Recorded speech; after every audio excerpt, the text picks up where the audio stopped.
We are beginning our last topic for this course, which is trigonometry. And so in order to start this unit and be successful with it, we need to make sure we cover quite a few definitions. And so the first definition we're going to talk about is angle, which may seem nice and simple, but if we don't understand what an angle is and its associated pieces, then we're going to be in big trouble for this. So an angle is a union of two rays with a common endpoint called the vertex. And so the first thing I'm going to do is I'm going to draw the initial side of our angle. An initial side is the ray of an angle along the positive x-axis with its endpoint at the origin. So we have our x-axis, we have our y-axis, we have the origin, which is the endpoint of this ray. And this ray, our initial side, is along the positive x-axis. So there is our initial side, our beginning side. So there's our initial side. But then we also have the terminal side. And our terminal side, if we think about the word terminal, that means to terminate or to stop. And so that is the end of our rotation. So I'm just going to draw this, and that's going to represent our terminal side, our stopping side. Now notice, this is at the end of a rotation, but I haven't shown any rotation or movement. I've only highlighted our initial side and our terminal side. So we need to talk about how we can rotate. So the first way we can rotate is with a positive rotation, which is counterclockwise, or the opposite way a clock rotates. Or we can have a negative rotation, which is a clockwise rotation. And so to draw both of those types of rotation, if we start at the initial side and we go counterclockwise, this is a positive rotation.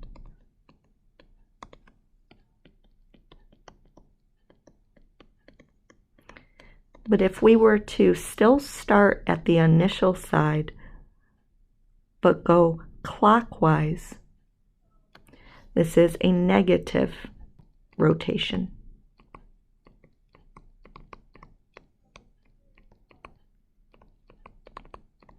Now both of these angles, both the positive rotated angle and the negative rotated angle, are in standard position because the initial side of the angle is along the positive x-axis and the end point of the angle is at the origin. So both of these are meeting the definition of angles in standard position.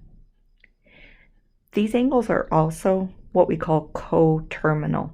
And coterminal angles are two or more angles that have the same terminal side. So notice these angles, they both start at the initial side and they end at the terminal side, and therefore they are coterminal.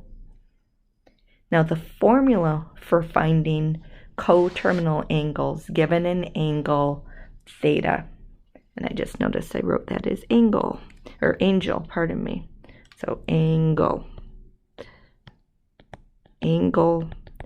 theta. So that's the first thing I actually wanted us to talk about, is that this is just a Greek letter and it is theta. And you can either kind of draw it italicized or you can draw it more printed. So, and all it is a Greek letter for our angle. It's often used as an angle. So the formula for finding coterminal angles, the very first thing you're always going to do is you start with your angle. So whatever that angle measurement is, that's what you start with. And then secondly, you're going to add or subtract any multiple of a full rotation. And remember, a full rotation is 360 degrees. So we can add or subtract a full rotation or any multiple of 360 degrees. Now, for our formula, we only need to have plus. And the reason for that is if I think about any multiple of 360 degrees, I can let n be an integer. And remember, integers are both positive or negative. The only stipulation is that n can't be 0, because remember, coterminal angles are different angles. And if I let n be 0, well, 360 times 0 is 0, and then I just have my original angle. So remember, integers can be positive or negative. So that's how we're still saying we're adding or subtracting a multiple of 360 degrees. Next, definitions. Now, we've already talked about this before. Complementary angles are two acute angles whose sum is 90 degrees. And then supplementary angles are two positive angles whose sum is 180 degrees. So notice for the definition of complementary angles, they have to be acute. They have to be more than 0 degrees but less than 90 degrees, but they add to be 90 degrees. So first example that we're going to cover together, we're going to let our angle equal 43 degrees. Now, I want to first make sure we understand our angle measurements. So if we start at the positive x-axis, that means we're starting at 0 degrees.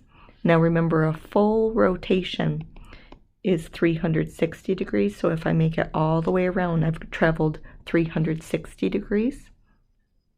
If I travel just one quadrant in the counterclockwise direction, that's 90 degrees. And then we have 180 degrees, 270 degrees, and then again a full rotation is 360 degrees. So I want us to determine a positive coterminal angle, and then I want us to sketch it. So remember our formula for finding coterminal angles, we always start with the angle, and we add or subtract any multiple of 360 degrees. Well, if I want a positive coterminal angle, that means I'm going to add 360 degrees, and 43 degrees plus 360 degrees is 403 degrees. So if I start at 0 on my initial side, and I go 43 degrees, about there, I'm going to go all the way around the block and stop after a full rotation past 43 degrees, which gives me 403 degrees, and notice I'm in quadrant 1. To determine a negative coterminal angle starting with 43 degrees, I'm going to subtract 360 degrees.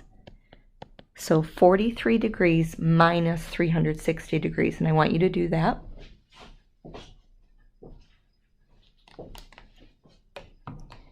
So 43 minus 360 is negative 317 degrees. So if we start at the positive x-axis, if I go 43 degrees and then I subtract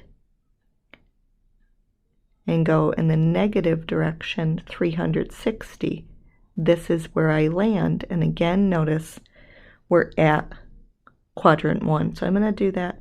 I'm going 43 degrees and then I'm backing up negative 360 degrees. And so that is negative 317 degrees.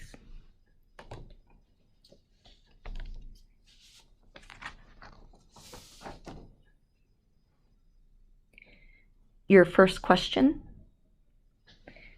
Let your angle be equal to 79 degrees and determine a positive coterminal angle.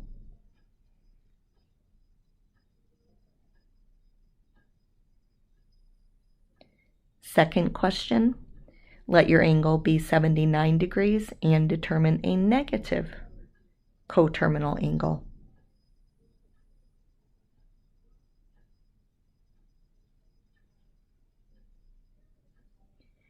Next example, we're still letting our angle be 79 degrees, but now I'm asking you to determine the complementary angle, and I would like us to sketch this as well. So first, let's look at 79 degrees. So we're starting at 0 degrees, and noticing if we go up to our y-axis, we have reached 90 degrees. So 79 degrees is pretty close to 90 degrees. So 79 degrees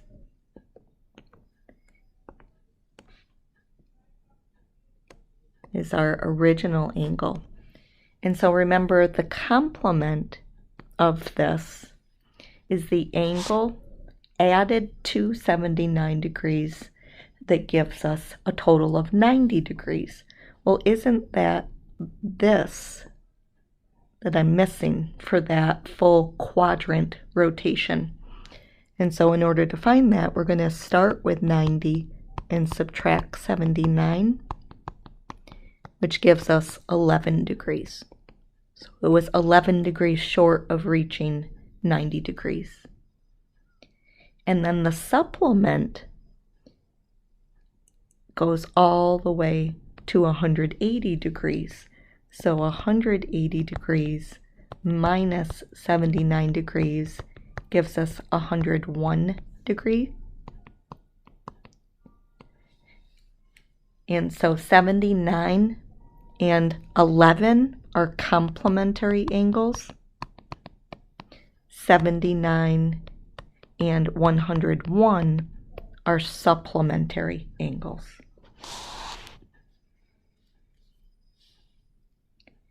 And your question? Let your angle be 22.9 degrees and determine the complementary angle.